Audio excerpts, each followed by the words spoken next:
Hello, welcome to the Narrative Reading Bible podcast. My name is Jessica. Today we are finally diving into the book of Joshua, beginning with an introduction that will give you context on the book and help you see how it connects to the broader meta-narrative of the Holy Bible.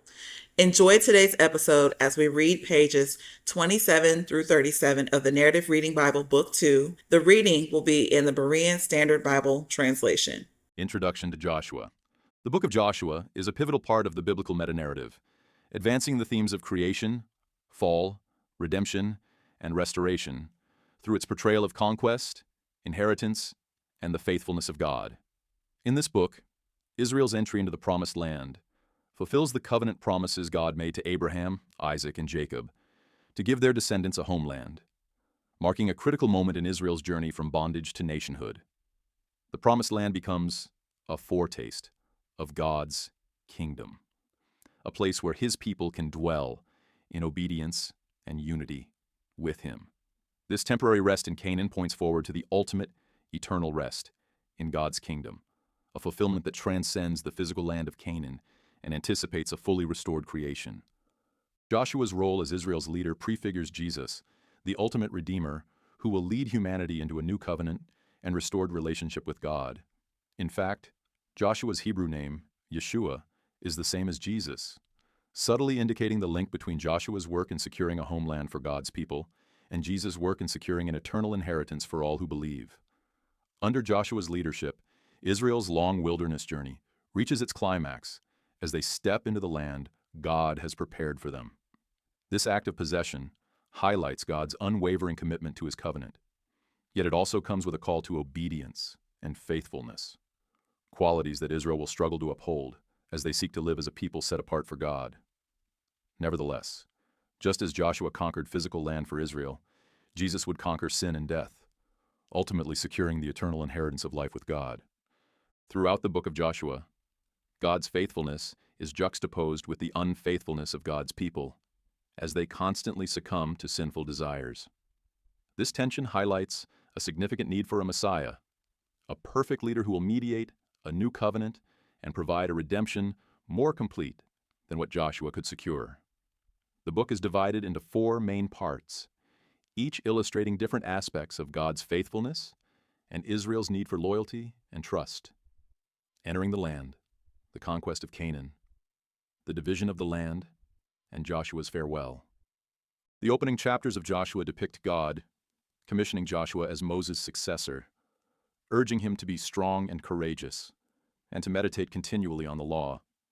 This transfer of leadership is more than a logistical necessity. It underscores God's unwavering purpose for Israel and foreshadows the ultimate role of Christ, who, like Joshua, will lead God's people into a greater inheritance. As the Israelites cross the Jordan River, a moment reminiscent of their crossing of the Red Sea, they are once again reminded of God's enduring presence and power in their journey.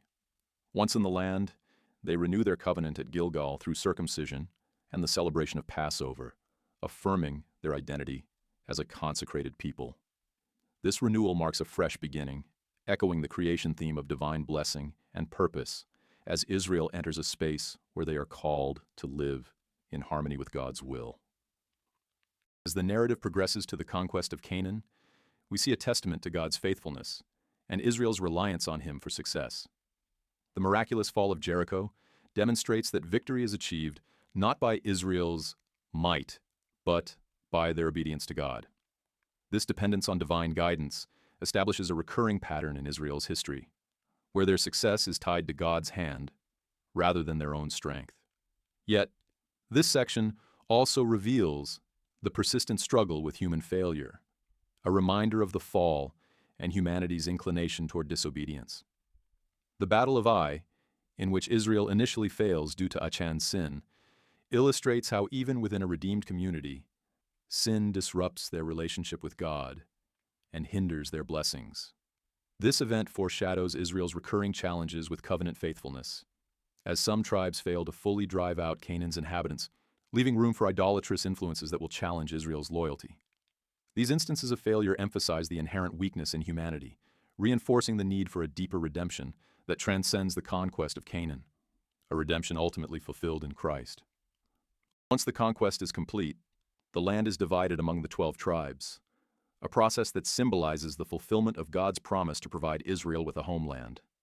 This inheritance is portrayed as a divine gift rather than merely the spoils of conquest, and the covenantal nature of this gift means that Israel's continued possession of the land depends on their loyalty to God.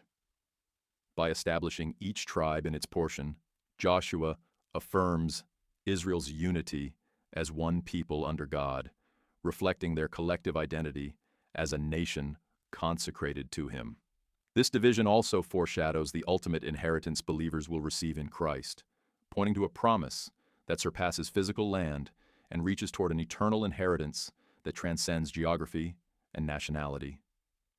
Additionally, the establishment of cities of refuge and Levitical cities underscores Israel's role as a community founded on justice, mercy, and worship, principles that align with God's desire for a restored creation. This unity, along with a purpose oriented around justice and worship, forms an essential part of the biblical metanarrative, pointing toward the ultimate restoration when all of creation will be reconciled and harmonized with God.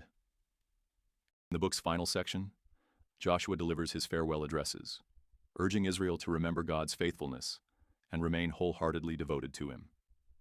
Joshua recounts Israel's history, reminding them of God's provision and urging them to renew their commitment to the covenant.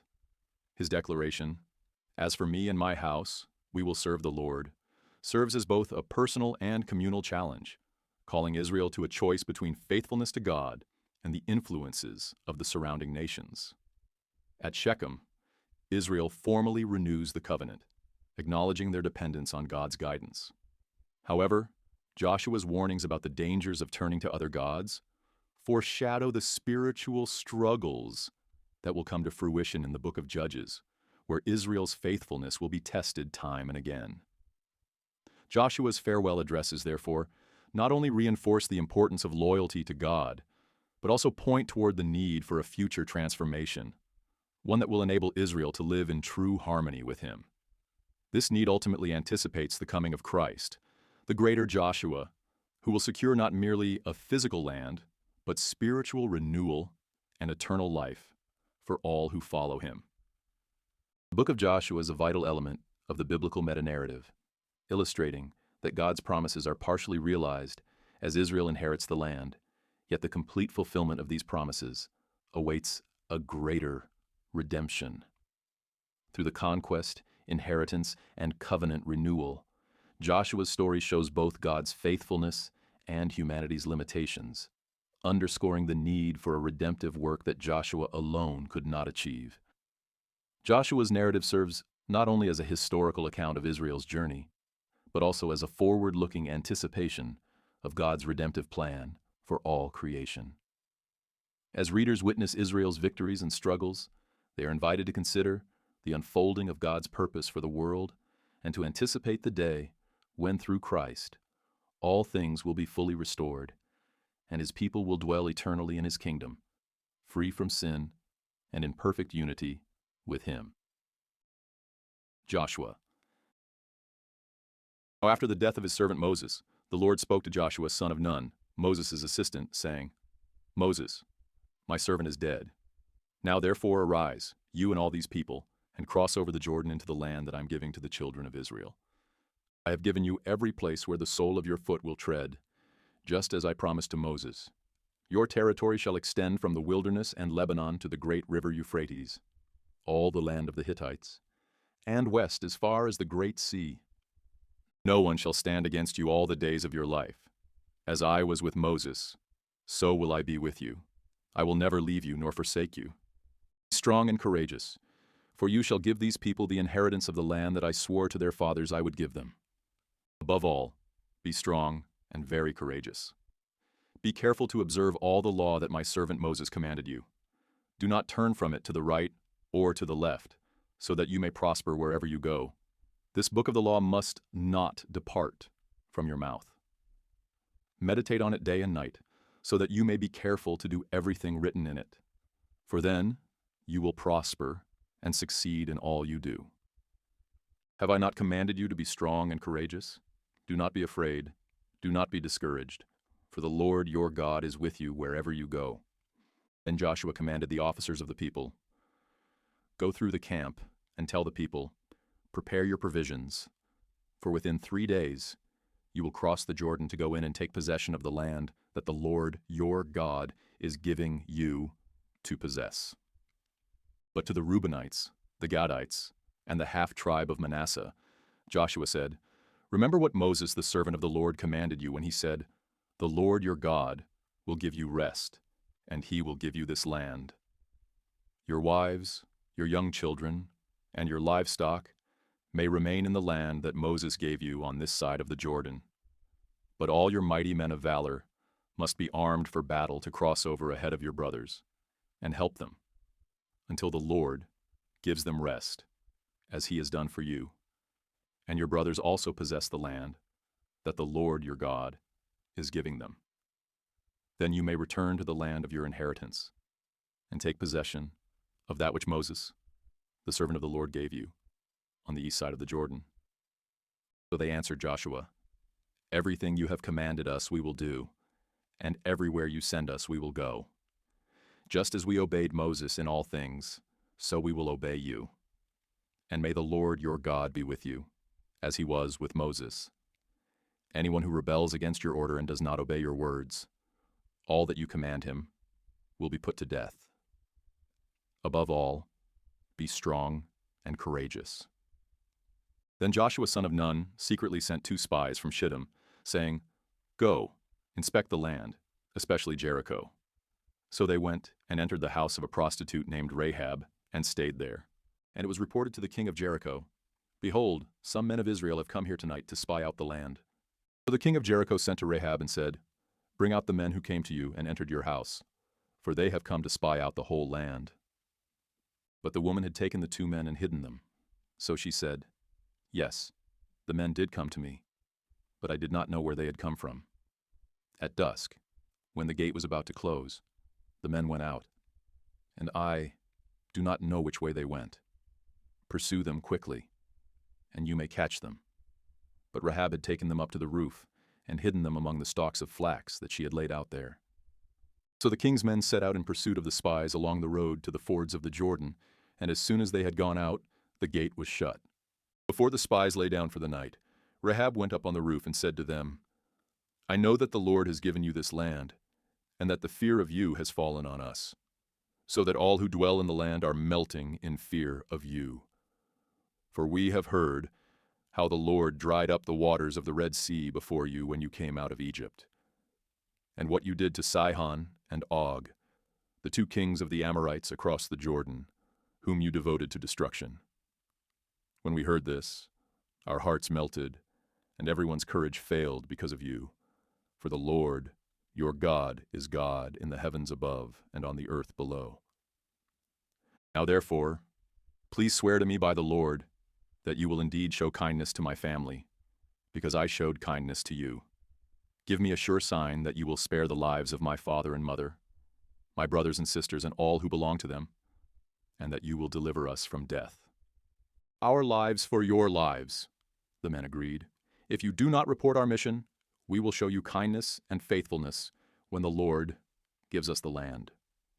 Then Rahab let them down by a rope through the window, since the house where she lived was built into the wall of the city.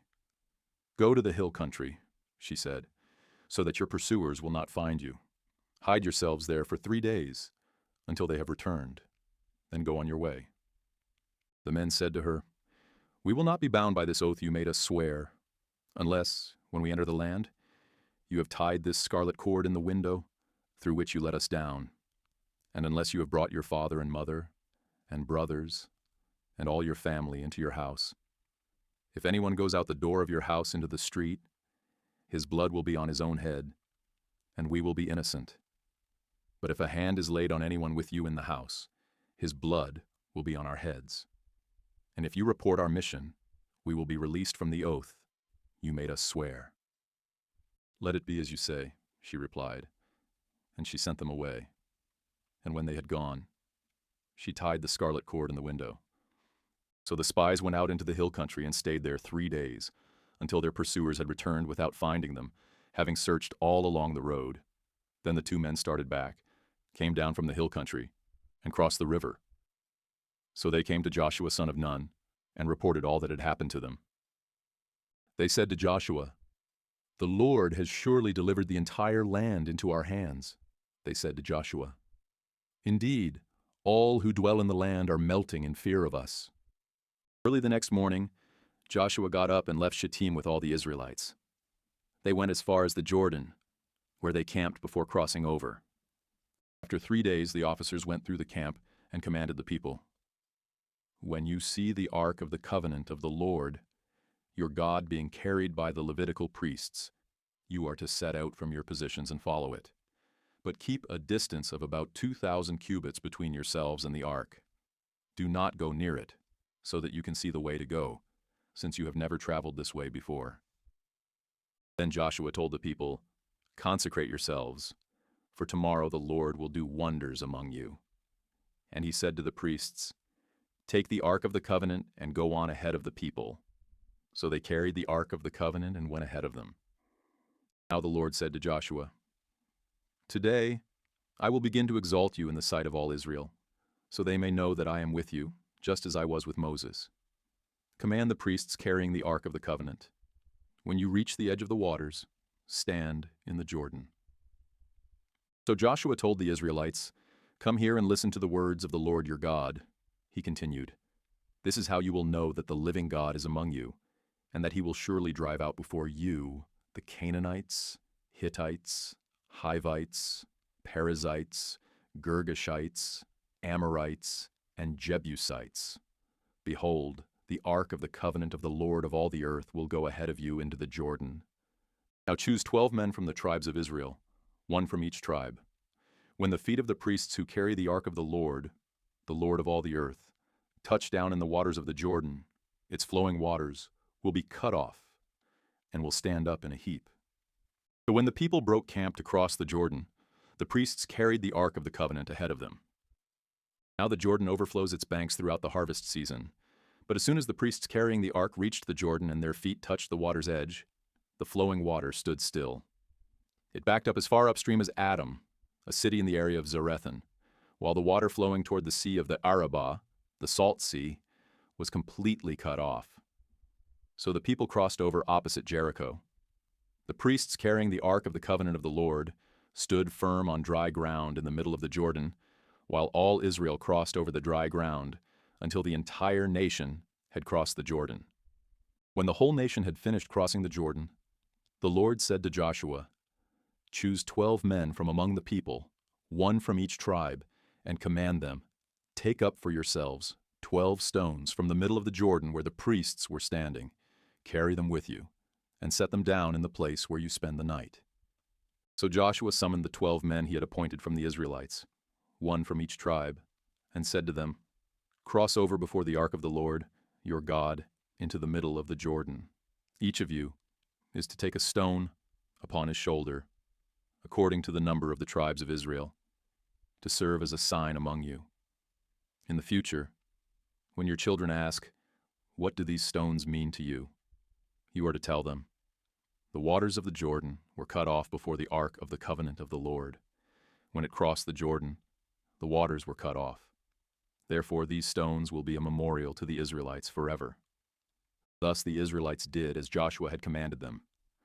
They took up 12 stones from the middle of the Jordan, one for each tribe of Israel, just as the Lord had told Joshua, and they carried them to the camp, where they set them down. Joshua also set up 12 stones in the middle of the Jordan, in the place where the priests who carried the Ark of the Covenant stood, and the stones are there to this day. Now the priests who carried the ark remained standing in the middle of the Jordan until the people had completed everything the Lord had commanded Joshua to tell them, just as Moses had directed Joshua. The people hurried across, and after everyone had finished crossing, the priests with the ark of the Lord crossed in the sight of the people. The Reubenites, the Gadites, and the half-tribe of Manasseh crossed over before the Israelites, armed for battle, as Moses had instructed them. About 40,000 troops, armed for battle, crossed over before the Lord into the plains of Jericho. On that day, the Lord exalted Joshua in the sight of all Israel, and they revered him all the days of his life, just as they had revered Moses. Then the Lord said to Joshua, "Command the priests who carry the ark of the testimony to come up from the Jordan." So Joshua commanded the priests, "Come up from the Jordan." When the priests carrying the ark of the covenant of the Lord came up out of the Jordan, and their feet touched the dry land, the waters of the Jordan returned to their course and overflowed all the banks as before. On the 10th day of the first month, the people went up from the Jordan and camped at Gilgal on the eastern border of Jericho. And there at Gilgal, Joshua set up the 12 stones they had taken from the Jordan. Then Joshua said to the Israelites, "In the future, when your children ask their fathers, 'What is the meaning of these stones?'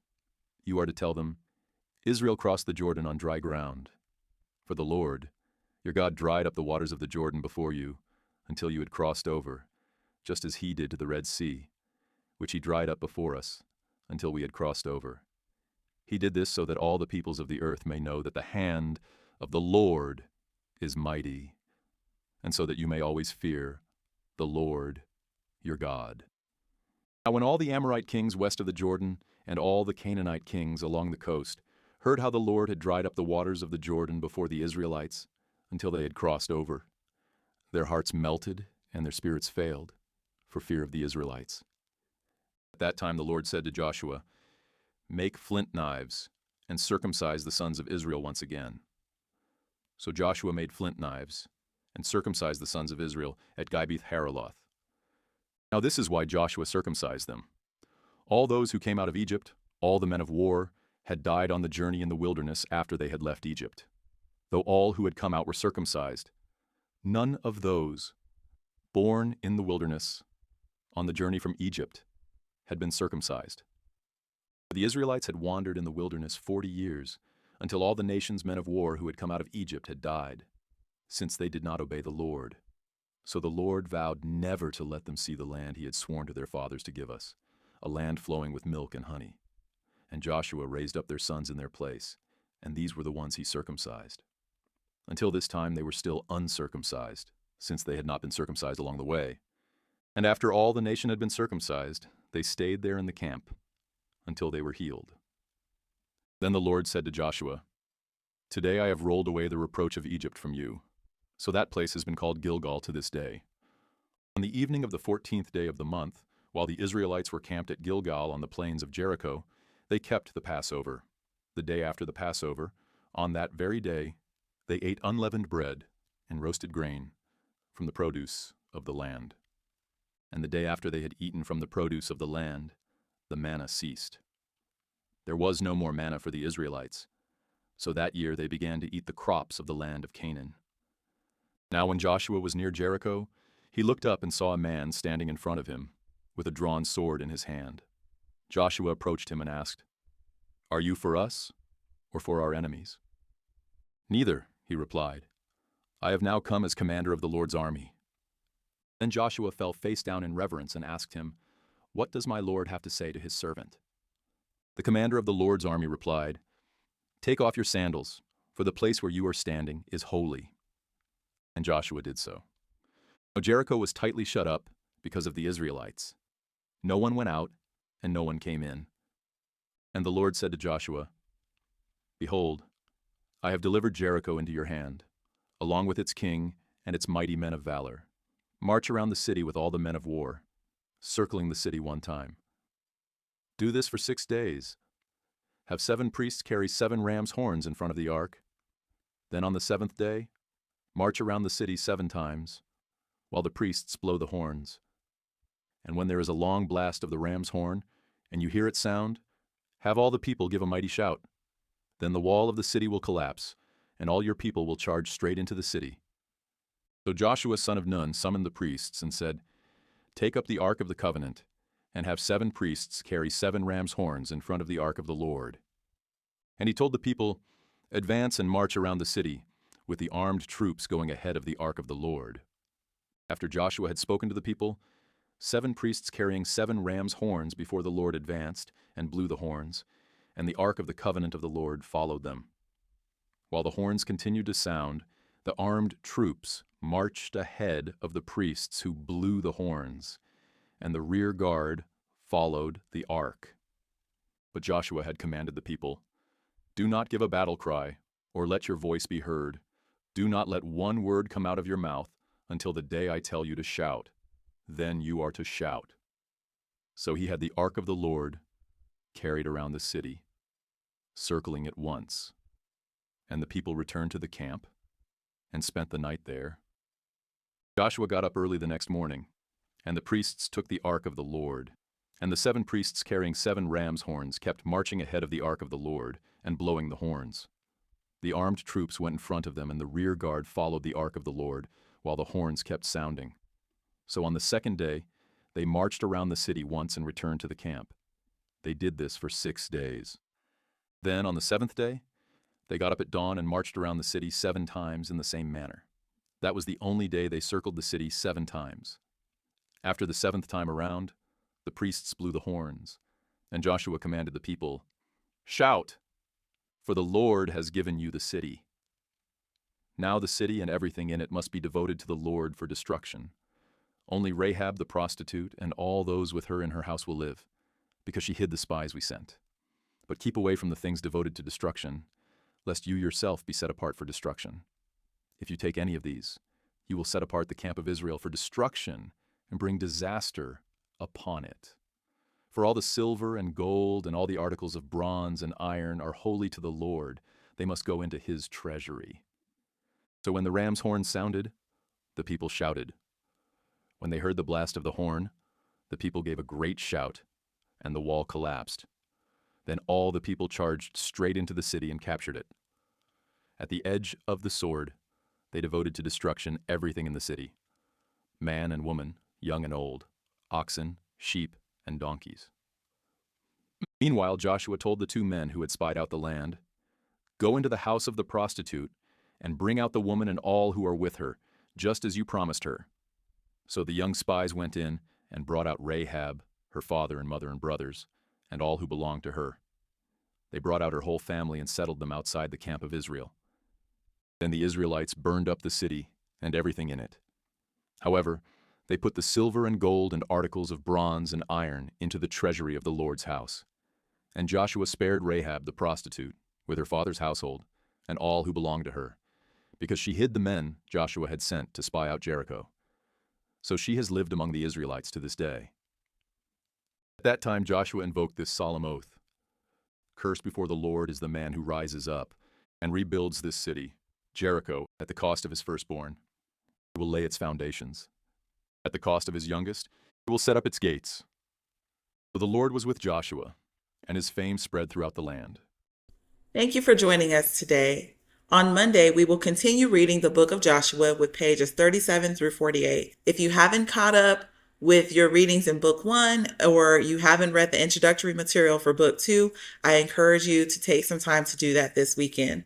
Otherwise, I look forward to diving into this book next week. Take care and God bless.